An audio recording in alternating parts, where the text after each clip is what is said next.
Okay, so today I'm going to work on a 1948 Plymouth Special Deluxe Woody Wagon. We are pulling the stock exhaust manifold off, and we're going to put some Reds headers on it, and then take it to the exhaust shop tomorrow, I think. But today we're going to get those headers put on. So get right back with you guys. Let you see the Woody Wagon.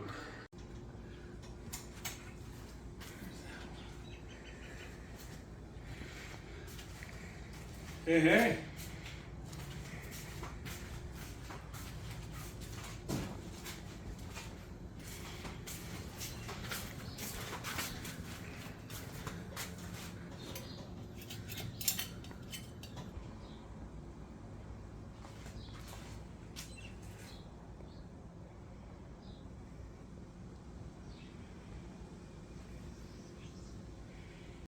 So here's the Reds headers. They're all mocked up.